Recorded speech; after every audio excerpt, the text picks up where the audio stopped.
Today, I'm sitting down with Bob Brown, who is better known as the Dirt Whisperer. He is a foundational expert, and today he shares a few incredibly helpful tips for agents to better understand how to look at problems within the foundation of a home and thus better guide their clients. As always, I'm your host and referral partner out of San Francisco, Shawn Kunkler. Bob, thanks for joining me today. I am super excited to have you here today. Just from the agent perspective, who obviously works with clients front facing, you are the foundation expert. And so it's great to have you here. Yeah, people call me the Dirt Whisperer. I don't know if that's a good thing or a bad thing. I think it's a good thing. I think so too. I mean, especially so. To give you some context, I practice real estate in San Francisco, and we often come across all kinds of wild foundational things, from brick, which, as you know, is not great in an earthquake. We find all different types of repairs and retrofitting, and then it always becomes the challenge. And you also have liquid soil that's liquefaction, so it just basically turns to quicksand in an earthquake. Correct. And then there's basically all the components on that. And so it's tricky, and it's interesting to have you here today, because I know from my perspective, it's sometimes tricky to figure out who the right person is to address whatever that thing that is the another key. Inspector. That is the key right there. So let's dig into, I guess, obviously the U.S. is a very large place, and there's a lot of different foundational issues associated with different areas. What is your high level recommendation for an agent, let's say, who they see a crack in the foundation, it's called out in a general contractors, like what would be the guidance there? Okay. Well, first of all, let's just quickly review what are the signs of stress on a house, and let's just talk about what agents are responsible for knowing. So, sure. First of all, when you go into a house, the signs of stress that you commonly see are, number one, cracks on interior walls. That's the number one thing. Sometimes if it's brick or block, you can have cracks on exterior walls that you can see. It's not so easy with stucco and siding, okay? But cracks in the walls, cracks in the floors and slopes in the floors, and doors and windows that are out of square. So what I mean by that is, at the top of the door you got an inch, and at the other side it's pinched, right? And people will sand that down so it doesn't stick anymore.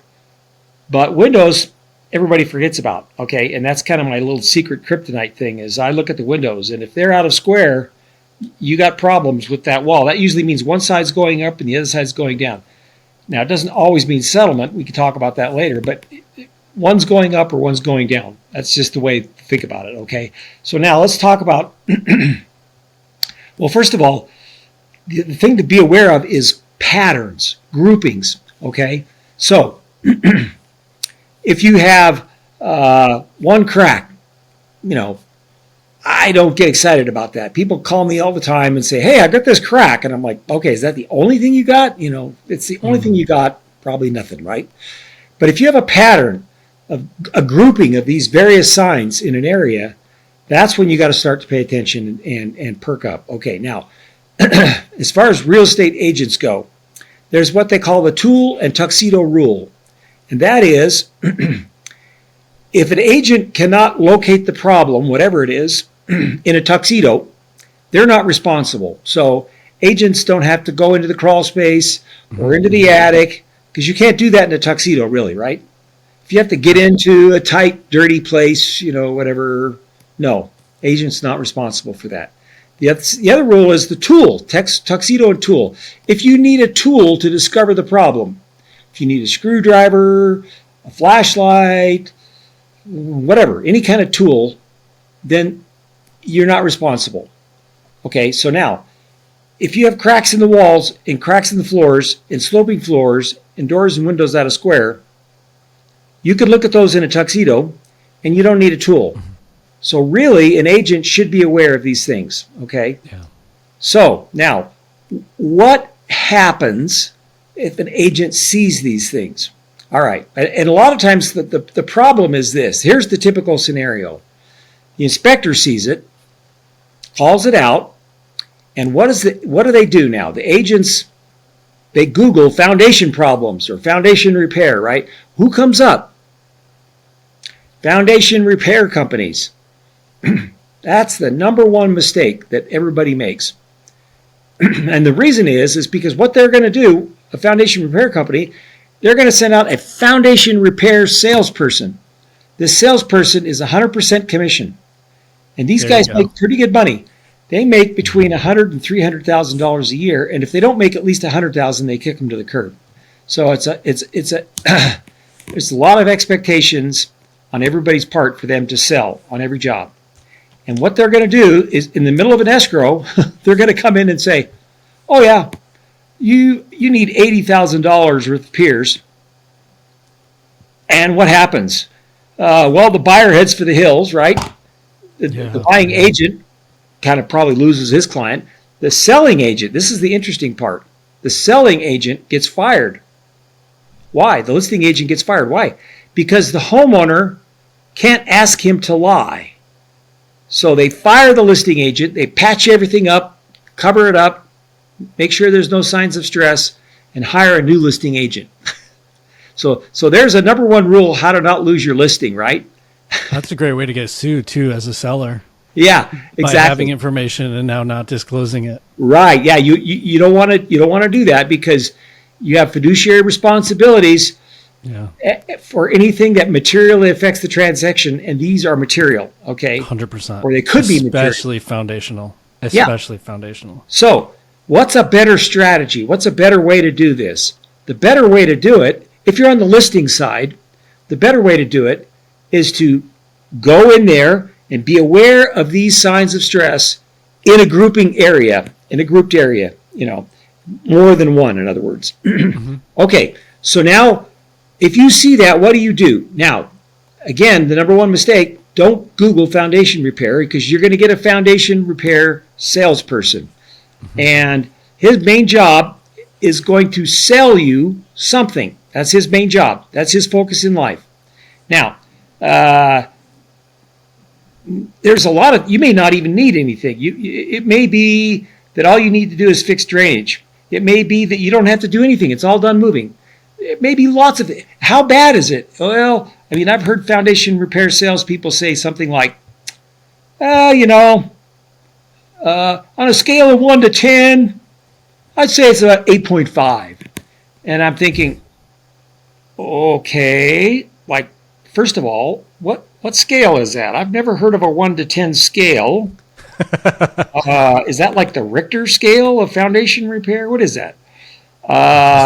And secondly, well, how'd you arrive at 8.5? Oh, just based on my years of experience and the fact that my kids need braces, my bank account's a little low. Yeah, I mean, seriously. And when people see these things, they have questions. They want to know, how bad is it? What happens if I do nothing? What's going to happen? In the future, is it going to continue to move, or is it not going to continue to move? They have lots of these kinds of questions. So when you call a foundation repair salesperson out, how do you think they're going to answer those questions, knowing that they want to make a sale? Yeah. They're not going to be objective. They're going to be orientated. They're going to pretend that they're being objective. That's how it works, trust me, because I had plenty of them. That's what they do. The really good ones make themselves sound objective while they're being subjective, and that's just the truth of the matter. So who do you call instead? You call a forensic geotechnical engineer. And these are engineers that specialize in residential forensics for foundations. and they're not going to be free. Okay. Mm-hmm. But I mean, think of it this way. You go to the doctor, okay? And you say, "Hey doc, I got this ache in my ear, Oh, okay, take these yellow pills." Okay, great. 6 months later you come back and say, "Oh, I got this ache in my side here, Doctor says, "Hey, take these yellow pills." You're like, "What? How does that work, And then the doctor turns around to type on the computer. On the back of his coat says Acme Lab Company. He's not a doctor. He's a pharmaceutical salesperson. So, I mean, think about it. Would you go to a pharmaceutical salesperson for free to get diagnosed, or would you pay to go to a real doctor? Mm-hmm. Most people would pay to go to a real doctor, right? It's the same analogy. You want an engineer. You don't want a salesperson. You want an engineer who's trained, who's gone to school, who has a board of ethics that oversees him, and has no axe to grind, has nothing to sell you either way, right? He's just there to help you diagnose it and give you really good advice. And they're harder to find. They are. And 100%. For sure. So on my website, foundationrepairsecrets.com, there's a tab where people can go to by state and look for these experts. And I found a lot. I haven't vetted them. I just kind of tooled around on their website and looked up various things about them and found out that they do, at least their website claims that they offer foundation forensics, residential forensics. And if people find out that, no, these guys don't do it, but these guys do, please let me know, because I'm not charging these guys to be on there. I'm just trying to help people get the right advice.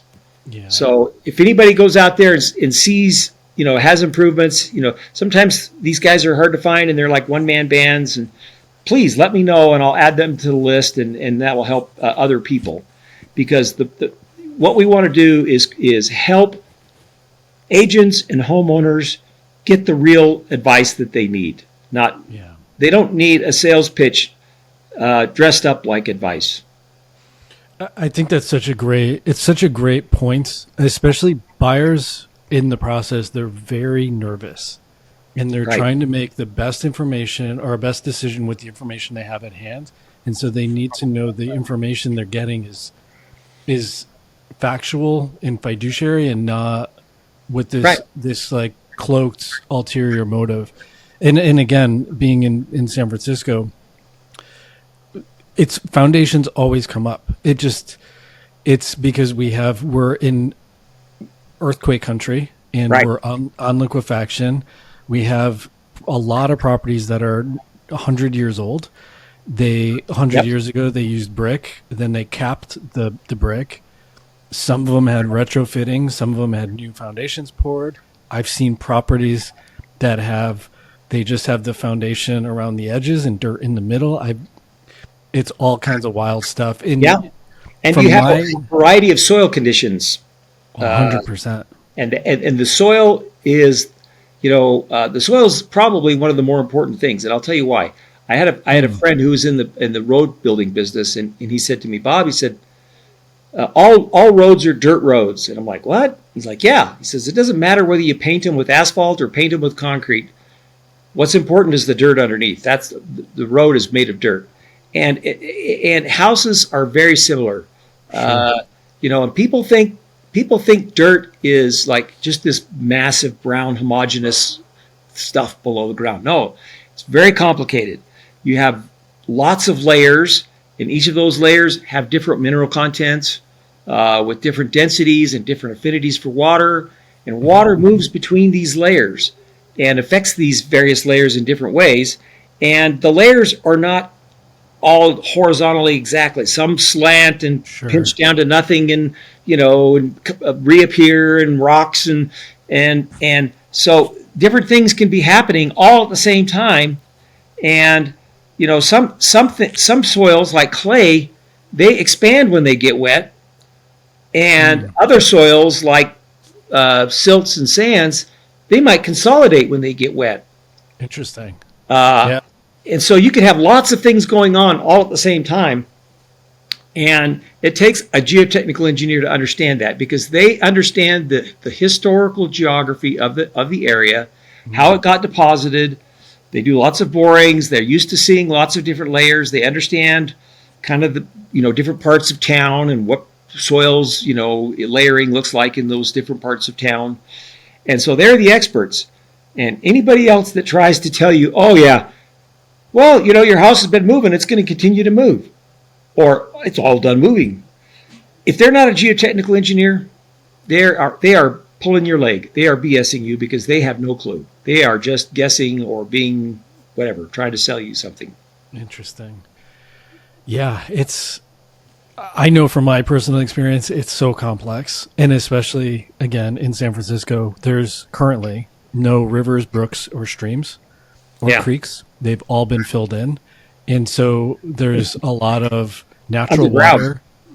It's still there. It didn't just magically go away. Yeah. Mm-hmm. And so from an agent perspective, understanding how to read the natural hazard reports, and then looking at the property, and to your point, seeing these red flags, and then knowing enough to call it out to your buyer to recommend, hey, we really need this other person to come in and look at this thing. Right. And if you're a good agent, here's a niche strategy for you.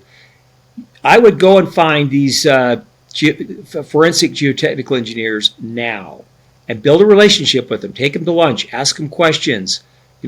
Ask them, hey, what's the best way to have maintenance and how, what are the problem areas in this town? I'll just give you an example. Like if you're in Houston, the way they maintain their foundations is they put a soaker around the house with a timer, and the soaker turns on once a day and keeps the perimeter nice and wet. Now that would be suicide in Phoenix. That would be crazy. You would never do that in Phoenix. You would have to have your head examined to do that in Phoenix, because Phoenix has been dry for millions of years, and the name of the game is to keep it the same. You want to keep the moisture the same as it's been for the last millennia, right? That's fascinating. And so what you want to do is you want to have lunch with these geotechnical engineers and ask these kinds of questions. Hey, in our area, what's your advice? And we're gonna be calling you. We want to have a relationship with you. And then when you do have the problem, you can be known as the expert with a good network of people that can solve these problems in a way that maybe your competitors can't, right? So it's a good niche for you. Now let's talk about the buyer side. What happens if you run into this on the buyer side? Well, it's a little more difficult, because you might not want to spend $1,000 figure on a geotechnical engineer on a property you may or may not buy, right? You have to make that decision yourself. How serious are you? Blah blah blah, right? One piece of advice I can give on the listing side is to modify your contracts so that if the home inspector calls out a problem that indicates a foundation expert is needed, that you get an automatic 3-week extension, because it's going to take a little while to you can't just call one of these guys up and get them out there the next day. That's just not. Engineers just don't work that way. They're usually have a solid booking of business, and they're usually hammered, and they're always behind the 8 ball. And so you need a little bit of time to get it done. And of course, to my earlier point, have a relationship with these guys already. Then when you call them, it's not somebody strange calling out of the blue. Yeah. They're going to probably tell you, I can't get to you for like 8 weeks. Sorry, But if they have a good relationship with you, you probably can get it done, right? The relationship side is, from an agent perspective, that is the secret weapon. It is. I have a few people, like I know I have different structural engineers and different go-to people to inspect very specific things, like sewer lateral, where somebody off the street calls them and it's like 3 weeks out. I call them and they'll be there tomorrow. And it's really, really amazing to have those relationships and take really good care of them. Like from the holidays, invite them to all the parties, make sure they're getting take care of them because they take Right. care of you. And That's right. yeah, and and when you do develop that relationship, in addition to, I feel like your client, they just get a better level of service, not only just getting on their calendar, but I found that they will take a little bit more time. They'll answer the questions. They'll make sure that your clients feel comfortable with whatever decision they're making to proceed. And so, Right. yeah, it's paramount for sure. You mentioned inside the home, and I definitely agree. I love the tuxedo and tool. That's such a easy, good way to look at it. It's funny in the city because the properties they do tend to be older. They're 100 years old. Right. The interior is not sheetrock; it's plaster. And Right. so I always look at above the corners, and there's usually Right. a crack that'll run 45 degrees, as you know. But I also look like, is the texture a little bit too smooth right there? Yeah. Because Right. you can tell if it's been repaired. And then Right. to your point, there's like other signs that I think people just naturally repair. They're not intentionally trying to hide things. But then you Yeah. just start noticing, oh, the door is a little off, or it has been repaired. And then Right. you start noticing when you're down in the basement level, aside from cracks, just from an agent perspective, observing, are there any other things that you recommend that to keep an eye out for, that if you start seeing these, that these are some of the indicators? Well, the biggest problem with basements is they leak, right? They That's do. the biggest problem.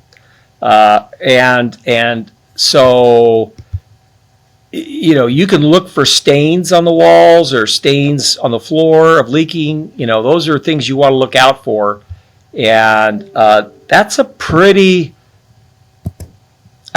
straightforward thing to fix. I'm not even sure you need an engineer for that. You could call a couple of contractors and probably get that taken care of. You want to have install a drain around the perimeter and take it to a sump pump, and maybe a dehumidifier in there, right?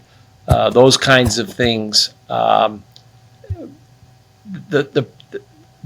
one problem I have with calling a foundation repair contractor or any kind of contractor is that a lot of times you'll get 3 different repair plans. One contractor will say, well, you need 12 piers on this side. No, you need 13 piers on this side. No, you need like 25 piers all the way around, And the agent or the homeowner, who are not experts, right? They're like, okay, which guy's right? How would you know, right? Well, you go with the guy you're most comfortable with. Well, that's going to be the best sales guy. And Sure. probably that means, from my experience, he's probably not the best at technical stuff. That's just the way that world works. So a better thing is, again, to call a good engineer, let him design the plan, and now go bid it out between 3 contractors, Hey, contractor, bid this plan. Don't give me your ideas. I don't care what you think. Bid this plan. And if you think something else needs changing, well, feel free to hash it out with the engineer. Yeah. And then, by the way, here's the other thing people get hit with. And I'll tell you why this is a problem, because sometimes for real estate agents, one of the things that they do is they go, okay, in the middle of an escrow, they discover this problem, right? Oh, okay, well, we're gonna set aside, $30,000 out of escrow because there's no way you can get this stuff done during escrow. It's just, it takes longer than that to get the permits, Right. So you Right. set aside 30,000. Okay, we're going to close, everybody's going to be happy. We're going to set aside, 30,000 in escrow to get the work done. Guess what? You go to get the work done, halfway through, what happens? The contractor comes and says, oh yeah, we discovered an unknown condition and we got to add 5 more piers. So we need another 10 grand. Now who's going to pay for that extra 10 grand, right? And That's a bit of a problem. Yeah. However, if you have an engineer who has designed the repair plan, and that same engineer is doing the special inspection, and that's a key, because a lot of times contractors want to use their own special inspector, their own guy in their hip pocket, right? No, don't. That's actually against code, and it's not the right thing to do. But if the engineer who designed it is the special inspector, he knows what needs to be done. And guess what? When the contractor comes to him and says, "Oh yeah, I need to add 3 piers," well, the engineer is going to say, "Okay, well, prove it to me. Let's talk about this." If they come to the homeowner's like, "I don't know. Then the contractor says, "Well, I can't guarantee my work if I don't do this right." Then the homeowner's like, "Well, okay, add the 3 piers, But the engineer's not going to be so easy, He's going to say, "Well, okay, let's meet on the site. Let's talk about this. I'm going to look at the plans. I'm going to look at the floor level readings. I'm going to look at the damages. You're going to have to prove to me, and as a contractor, you better be pretty dang sure before you go to the engineer and say this." And in the end, the engineer is going to be the one to approve it. He's going to want to stamp it and says, "It was done per my intentions. It's good." Now that's a really valuable piece of paper that you can give to buyers in the future. And even if a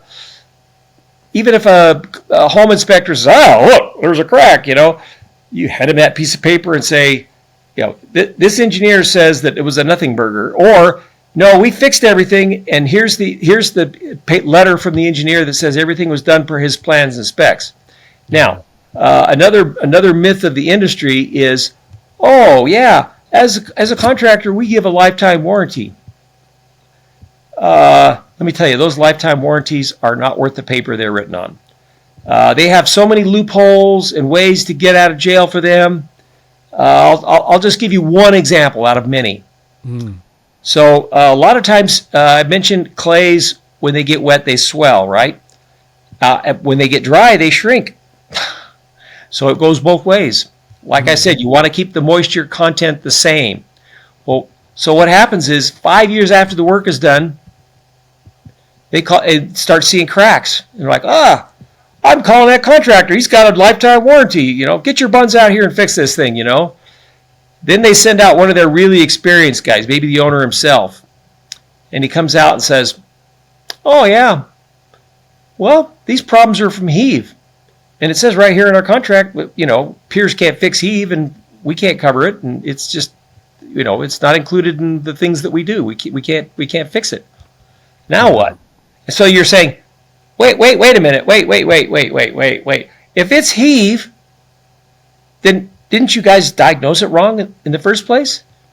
And the contractor says, "Well, we're not engineers. We're just dumb contractors, Well, now they say that, At the beginning, they're telling you, "Oh, yeah, we're smarter than engineers. We know everything. We've been in this business forever. We don't need no stinking engineers, Yeah. Now they use that as a get out of jail free card. Guess what? And there's nothing you can do about it. You are stuck. Yeah, it's true. Yeah, it's interesting because I've worked with engineers and I've worked with contractors, and yeah, with the contractors, a lot of, "Oh, by the way, is we opened this up, and oh, by the way, and here's the new bill." Right. And on the flip side, I've worked with a structural engineer I remember in this very specific property, my clients had questions and concern about the foundation, but so much structurally was done with the property, including steel beams, that he was like, "It's great. Like, it's not going anywhere. It's pretty darn solid." And basically told him, "Don't do any additional, like, the area you think you're concerned about, don't worry about it. It's not like the integrity's there." Whereas to your point, a different contractor would have come in and been like, "Oh my God, travesty, let's get rid of this and fix it, and you're going to pay." That's right. So yeah, from being in the seat that I am as a real estate professional, it matters who you pick up the phone and call, because it matters who picks it up and what advice they're ultimately going to share with the buyer or seller, who then has to make a financial decision at the end of this. Right. So, and it's tricky. Yeah, and I know we briefly talked beforehand, but you've come up with the 15 common repairs, right, for the foundation, and a few other really helpful tools. Yeah, the 15 myths of foundation repairs as it relates to the real estate industry. Now, there's no way we're going to cover them all today, but if somebody goes to my website, foundationrepairsecrets.com, and signs up for my newsletter, I'll give you all those as a white paper. And on top of that, the 10 most common mistakes that real estate agents make in foundation work. And those are valuable tools. And for my newsletter, you'll get the real deal about what, all the things that you need to know, because I mean, I wrote a whole book about it, and I'm getting ready to write a second book about it. There's a lot to know. I agree. I mean, I think that's probably the most important part for agents to remember, is there's so much to know that you're not going to know it, and so ask. Right. Just have these resources in your back pocket and ask, because you're not expected to know it, but you do have to know where to find the answers. And right. Like, more often than not, where people get into mistakes in litigation is by assuming they know something that's outside of their license or scope, and that's where it gets troublesome for everybody. Yeah, and one piece of advice that I can give to agents is, don't opine on these things. You can see the cracks, you can see the problems. Call an expert. I've heard agents say things like, "Oh, don't worry about that crack. It's just a cosmetic crack." Now you're the expert, huh? Like, so if it turns into more, can I sue you? Yeah, 100%. That's the problem. The one amazing piece of information I learned from a manager years ago is all of your sentences need to start with "as per," meaning you as an agent don't originate the information. You're just simply relaying the information. Right. Yep. And so I don't know. I'm observing a crack. That's my personal observation. And then I will tell clients, I don't know what that means. I can tell you there's a crack because I can see the crack, but we now have to have an expert come in and define what that means. Right. Exactly. That's right. The as per, that's probably one of the biggest, strongest pieces of advice. And then calling an expert like yourself, Bob, of having them come in, and then, as per the conversation with Bob, he said this would be my advisement based on that. We then talk to the contractor and get this bid, or we then talk to this person and get that bid. Right. And by the way, I sold my forensic repair business, so I'm not doing this anymore. However, if you go to my website, foundationrepairsecrets.com, there's a tab where you can find experts, and for every state by geography. Now, I haven't vetted these guys. I've just tried to do the best I can to find the guys that I think offer these services.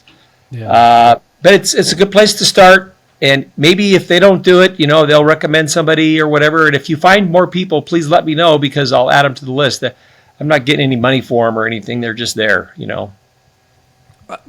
Personally, just if I can ask, I'm just really curious. Obviously, you've sold your business. I'm hoping you were able to do so and exit and live very comfortably from that. What's inspiring you to, inspiring you to continue to work, but inspiring you to basically give this away for people as a resource? Yeah. So it's just my goal in life to make a change in the industry that's badly needed. I discovered myself that, foundation repair salespeople should not be diagnosing and recommending product. First of all, that's the domain of a licensed professional engineer. They're really actually engaging in engineering without a license by doing that. And so that's the reason I started a forensic engineering company. And I felt that was the way to do it. And I tried to get all of the contractors that I knew, and I know a lot, to do that, and nobody would do it. And after I sold my company, they canned the whole engineering part of it and shut it down. So I just realized, you know what? if change is going to happen in the industry, there needs to be a catalyst. I'm going to be that catalyst. That's amazing. That's very, I think it was Gandhi who said, be the change you want to see in the world. That's right. Yeah. That's a kudos. I think that's such a great mission. And, you know, I mean, not for nothing, people are buying homes. They're buying a place to build their dreams and their legacy and potentially hand it to their kids. And the last thing they want is something that's going to degrade and collapse over time. And you want to get the real advice. You don't want a sales pitch disguised as advice. And you know, when you think about it from a macro scale, it's a $55 billion industry across the nation. Okay, I'm going to guess that at least half of that is wasted money that does not need to be spent. And that money on a macro scale could be put to better use in the economy besides enriching sales guys and foundation repair contractors for work that's not needed. There could be a more productive use of those funds in the economy. Yeah, I mean, I would agree. I think it's always when somebody doesn't have a fiduciary obligation, it's a sales pitch. Right. And think about it for a minute. Sales guys, do they have any oversight? No.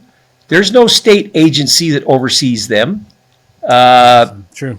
I mean, if engineers, yeah, there is. There's ethics. There's all kinds of things that they have to be responsible for. And by the way, an engineer could never take a job on a commission basis. It's against the law. They have to be paid by the hour or by the job. That's it. And salespeople, nope, they can, and nobody oversees them, and they make a lot of verbal statements that, you know, once they're gone, you can't hold them responsible for. I used to have people say, "Oh, the salesman told me this." Yeah, but is there anything in writing? No. How's that help you? You know, it's going to be a he said, she said, you know. Whereas an engineer will usually opine and put all of their opinions in writing, and now you've got, you know, something you can refer to, and if you don't believe it's right, you can double check it. There's zero accountability for salespeople, and a lot of times, one more thing I'd like to tell you is that there's a thing called the design donut hole, and that is there is no oversight for the designs that contractors give homeowners.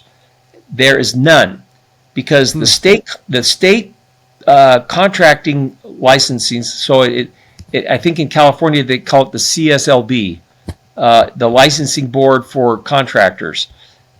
They do not oversee the designs of contractors. They only oversee workmanship. Oh, well, what about the engineering boards? No, they have no jurisdiction over contractors. So the design that contractors put out is not has no oversight by anybody. It could be, you know, and they kind of deceive homeowners or agents by saying, "Oh, don't worry about it. You know, I have to submit for a permit, and when I submit for a permit, the engineer will look it over and make sure everything's good." No, that is not true, and I'll tell you why it's not true. Because the engineer cannot opine or make recommendations or even check recommendations of work unless he himself has gathered the data or somebody under his direct employ has done it, not somebody else from another company. So if he takes the information that's gathered by a salesperson from another company and checks it, seals it, makes sure it's good, he could lose his license. He's not going to do it. And so the only thing the engineers do to pull a permit, the only thing they do, bar none, the only thing they do is they check the spacing between piers. That's the requirement to get a permit. All they want to do is make sure that the piers are not spaced too far apart that the house droops between them. That's the only thing they're checking. And let me tell you, that is not hard math to do. I mean, frankly, you could have a monkey do it almost. It's super easy. So that's the only requirement that the engineer has to do for permits. So, yeah, he can space the piers. Well, you could end up having piers on the wrong side of the house. You could end up having piers that aren't even needed at all. Yeah. And there's nothing in the permit process that corrects for any of that. That's fascinating. It just to make sure they're basically just spaced correctly, but outside of that, it's free reign. There's no other checks and balances anywhere. And that's one of these pernicious lies that foundation repair people tell customers. Oh, don't worry about it. Our engineer's going to check it and make sure it's all good. No, that will not happen. That is a bald-faced lie. That's interesting. Man, you've definitely shed some light on some areas of this that I even had not very much clarity around. It's really interesting, and I'm definitely going to check out your website because it's a topic. It's basically roofs and foundations come up as like the core conversation always. Right.